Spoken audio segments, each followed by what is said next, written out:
Okay, now, in this panel, what we want to describe is how you baby your back. And the most important concept here is that the spine is traumatized at a very young age.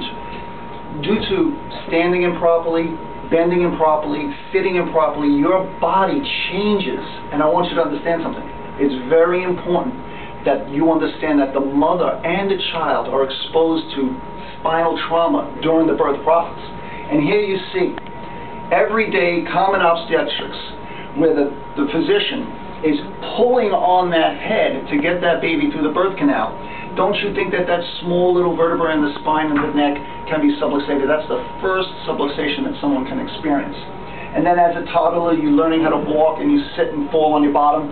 That can cause a vibration and misalignments in the spine as well. And then, of course, being pulled across the street or yanked through the arm and shoulders can cause subluxation. And if that jubilant uncle who finally gets his hand on his niece and nephew and tosses them into the air, that can be another form or cause of subluxation at a very young age. When the spine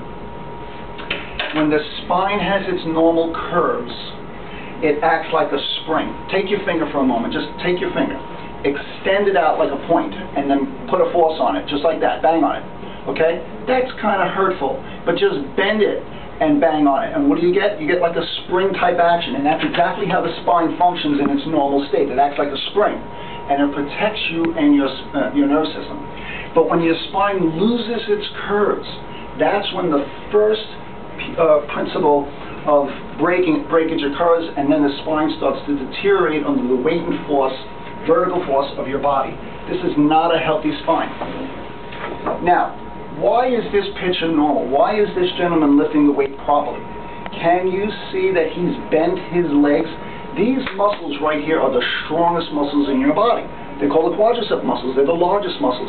Those are the muscles you want to use to bend and lift. Notice also that he's bringing that weight in close to his body. Most of the pressure is going to be placed on his legs, the strongest muscle, protecting the curve, once again, of his lower back. What is wrong with this illustration? He's not using his quadricep muscles. He's using his small little back muscles, and they are pressing up against the nerves. And that weight, by the way, it increases exponentially the further away from the body. So this weight right here is actually increasing in size. This is a person who's going to have a lot of lower back problems in the future, and we call his condition a subluxation. A subluxation is a bone out of place pinching a nerve.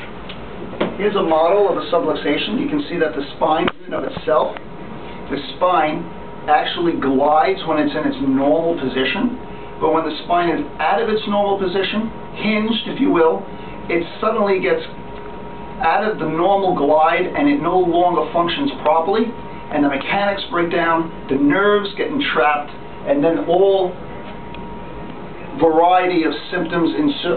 So the subluxation has a lot of different results, a lot of different symptoms come from a subluxation depending on what level the subluxation occurs, but the principle still remains the same. Bone out of place, pinching down on a nerve, and that's why they say one cause, one cure, one correction.